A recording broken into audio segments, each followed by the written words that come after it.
Imagine landing your dream gig with just 5 days notice. I'll show you how I ended up on the hit show Choir of Man in London thanks to one move that let me say yes the moment the opportunity knocked on my door. I'll also give you some behind the scenes from tech rehearsal all the way up to opening night so you can see what really goes into a West End theatre show. Whether your dream is a major tour, a Vegas residency, or writing your own original music, I'm going to show you how to make it happen. Let's talk about why the West End matters. It's the UK's equivalent of Broadway, and it's a massive deal for working musicians. These gigs are super competitive because they're stable, they pay well, and you don't have to be on the road all year. You can stay in one spot and actually have a life outside of just playing night after night on tour. What's interesting is that Choir of Man is still relatively new. It launched on the West End in 2021. Usually new shows run for maybe 3 or 6 months before they close, but this one has stuck around. It's set in a pub and features a bunch of guys singing, dancing, playing instruments, and doing some comedy sketches. It's a bit more of a jukebox musical than a narrative, which makes it really accessible, especially for people who aren't normally into musical theatre, which I think has really contributed to its success. The audience vibe is super relaxed, almost like you've walked into a real pub and just happened to be watching an entertaining show. It's been successful not only here in the UK, but also in other cities around the world. Recently, Choir of Man took a couple of months off after Christmas due to some renovations happening in the theatre, and we've just reopened with a brand new cast, which meant another opening night. Usually the cast rehearses intensely for a couple of weeks, and then because all of us in the band have done the show for so long, we join rehearsals kind of just a few days before reopening. We jump straight into tech rehearsals and get set up and familiarized again. During these rehearsals, there's lots of blocking for the cast, walkthroughs, and to be honest, there's quite a bit of downtime for us musicians. Normally, we would do 2 dress rehearsals, but this cast was quite strong, and I think we only needed 1 dress rehearsal before reopening night. Later in this video, I'll show you some footage from that opening night so you can see exactly how it all came together. So let me back up a bit and explain how I got here in the first place. I've been playing drums on Choir of Man for about a year, and it's been an amazing gig. I've always loved gigs that are musically challenging, steady, and well paid, but landing something like this didn't just happen by chance. 6 years ago, I moved to London after spending a couple of years playing on cruise ships. Now, cruise ships sound exciting, seeing new places, playing music every night, but the reality quickly sets in. Tiny shared cabins, you're playing the same stuff every day and dealing with a constant turnover of musicians and strange schedules. I realized I didn't want that life forever, so I took the leap and moved to London, hoping to find some better opportunities. But breaking into a new city was tough. I spent the first year or so hustling for every gig I could find. I was teaching for pennies at a local music school and really just scraping together enough money to survive. And then the pandemic hit, and overnight, everything stopped. Every live gig vanished, and it really forced me to completely rethink how I was going to keep myself afloat as a professional musician. I'd experimented a little bit with teaching drums online, and initially just as a way to kind of supplement my gigging income and add a little bit of stability to my schedule. When all my gigs suddenly disappeared, teaching quickly became my main lifeline, and I took what I was already doing a little bit casually and made it more intentional, more structured, and more focused. With fewer, more dedicated students, I could predict my workload a bit better, and I was earning more consistently and have breathing room to pursue higher level gigs once they started back up again. So after the pandemic, an old guitarist friend of mine from my cruise ship days gave me a heads up about a potential DEP or substitute gig on Choir of Man. This was a huge opportunity, but there was a catch. I only had about 5 days to learn the entire show. Unlike typical band gigs where you can get together and rehearse, West End shows, they just keep running no matter what. So rehearsals for new players are very rare, so I had to learn the drum book completely on my own, kind of memorize all the songs and cues and transitions. The moment I got the call, I basically locked myself in a rehearsal studio. I put in hours of intense practice. I had to learn everything quickly, accurately, and confidently. Crucially, because I'd already built a more stable schedule with teaching, I had the flexibility to say yes immediately and dedicate several full days to practicing. Without that flexibility, if I'd been stuck in a day job or maybe overwhelmed by other gigs, I might have had to turn down an amazing opportunity. So I learned the show inside out. I showed up for that first fill-in gig and I did well enough that they kept calling me back to Depp. Over the next couple of years, I gradually did more and more sub work on Choir of Man, steadily building trust with the cast and crew, all while I was also building my online coaching business. Each time I said yes and delivered, I obviously moved further up the list of go-to substitutes. And because the coaching was doing well, my nights weren't as tied up with other kind of random gigs and sessions. So I could really accept every opportunity that was thrown my way.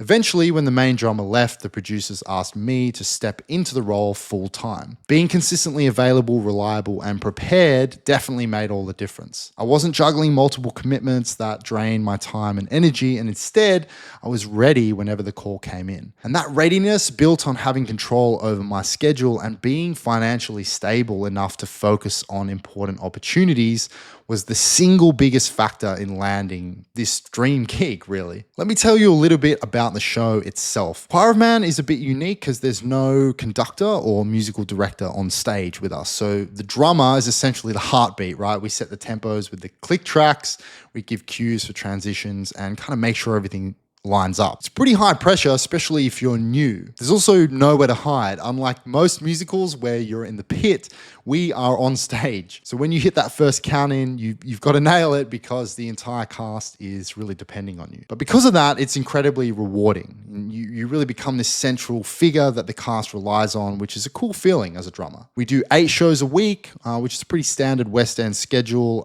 We have double show days on Friday and Saturdays. At single shows most of the other days, and we have Mondays off. It can be a bit of a grind if you're not used to playing the same show repeatedly, but for me, it really feels like the right balance. I still get to play drums with an actual salary, and if I want to take a day off for something else, I can call in a dep of my own, basically returning the favor to other musicians as well. Meanwhile, I can run my coaching business, Musician Freedom. I also want to emphasize that these West End gigs can pay surprisingly well. The rates will vary depending on the show's budget and the size of the theater, but it's not uncommon for a musician on a major show to earn a pretty solid monthly salary. The salary range, depending on the show, can be anywhere from about £3,000 a month all the way up to £10,000 or £12,000 a month, which is scaled depending on the size of the theater. Choir of Man is a smaller theater, so the pay is on the lower end of West End shows, but it's still a stable, livable wage in London, which is saying a lot in a city this expensive. Beyond the paycheck, the real value of a show like this is the consistent routine. You're not lugging gear across the city, you're not dealing with unpredictability of, a bunch of different venues, and you get to refine the same material until it's second nature. That consistency can be gold as a musician because it frees up your mental space to focus on other things, whether that's your own practice or your teaching or a business on the side. In my case, it's perfect because I have the energy to keep growing my coaching brand and help other musicians grow their online teaching income. Now, if you're watching this and you're thinking, I'd love to do something like that, but it seems impossible, I'd say the first step is to look at your income streams. Big opportunities come when you least expect them, and it's critical to be ready. Ask yourself honestly, do you have currently the financial stability to afford the gear that you would need, or rent rehearsal spaces, or dedicate the necessary time to properly prepare? Having the skills alone isn't necessarily enough. Opportunities open the door, but your preparation and performance will keep you in the room. If your day-to-day schedule is chaotic or you're scraping by financially, you're not giving yourself the space and resources you need to step up and seize those big moments when they arrive. A stable foundation like consistent income from a handful of committed, well-paying students isn't just about financial security. It's about having the freedom and the bandwidth to prioritize what truly moves your music career forward. Whether that's locking yourself in a rehearsal studio for a week, or just buying better gear, or simply having peace of mind so you can bring your best performance. Don't wait until that dream gig lands in your inbox to figure out how to make it work. Start creating that foundation now. Then when the dream opportunity shows up, you'll be able to confidently step forward and say, yes, I'm ready. Once you've got your foundation in place, the next crucial piece is learning how to open doors through effective networking. Opportunities in the music industry rarely come from a cold call or random audition posting. They almost always arise through genuine connections built over time. When I landed my spot in Choir of Man, it wasn't because I'd sent a random email or auditioned off a posting. It was because a guitarist friend of mine from my cruise ship days thought of me when a spot opened up. Networking doesn't mean awkwardly handing out business cards or sending unsolicited messages begging for gigs. It's about staying in genuine contact with musicians that you've met and being supportive of their careers and making sure that they know your intentions as well without being pushy. A great way to approach this is to show authentic interest but also clearly communicate your goals. Personally, now that I'm on the show, I appreciate when another musician reaches out and says something like, "Hey, I'm a drummer. I see you're on this show. I'd love to sit in sometime with a view toward possibly depping in the future." And that honestly makes me more inclined to check out their playing, maybe on Instagram, and keep them in mind. And if you do get the chance to shadow a player at a show or a sit-in in the theater world, take it seriously. Be professional, respectful, and focused. Take detailed notes and ask thoughtful questions without getting in the way. You want to show that you're someone that they can trust to step in. Most gigs have an unofficial hierarchy for substitutes, and newcomers will usually start at the bottom. But consistently demonstrating professionalism and preparedness can move you quickly up that list. Your reputation will open doors for you, but it's your professionalism and preparation, your show etiquette, that keeps them open. This mindset not only gets you opportunities, but positions you perfectly to capitalize on them. Landing and succeeding in a gig like Choir of Man or any professional level show requires more than just being a technically solid musician. Yes, you absolutely need good timing and tempo and reliable musicianship, but several other skills are equally crucial. First, reading music efficiently is extremely important.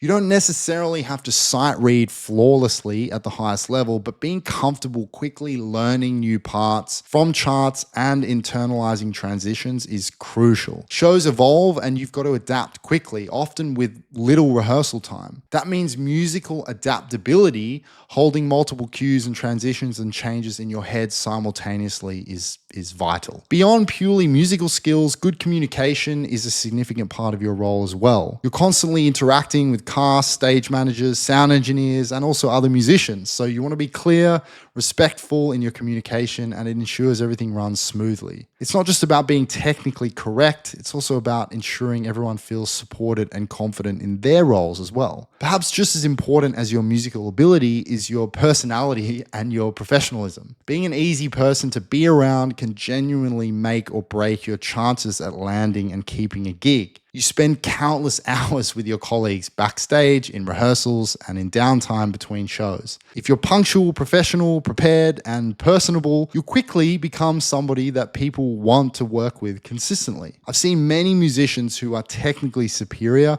but don't get certain opportunities simply because they're difficult to be around, they're unreliable, or they're overwhelmed by other commitments. So talent alone isn't enough. You need a balanced set of skills, adaptability, good communication, and an enjoyable presence to capitalize on big opportunities. The reality is, no matter how talented or prepared you are, if you're constantly juggling financial stress or rigid schedules, you'll struggle to capitalize on big opportunities when they appear. Developing a stable online coaching practice was genuinely the turning point for me. Coaching online set me up for success, and there's no way around it. Coaching isn't just about stability, it's about control over your time, your resources, and your career. With even a handful of dedicated students, you can free yourself from a cycle of chasing low-paying gigs just to cover bills. Instead, you have some breathing room to practice, to prepare, and position yourself perfectly for when that dream gig finally calls. You never know when the perfect opportunity will show up. And when it does, you need to be ready, financially stable, equipped with the right gear, and with plenty of time to dedicate to preparation. Coaching created that reality for me, and it can do the same for you. I'm living proof that it's possible to blend teaching and performing in a way that genuinely enhances both sides of your career. Building a stable foundation through online coaching gave me the freedom to seize the Choir of Man gig when it came knocking. If you'd like to see exactly how to create this type of online coaching model,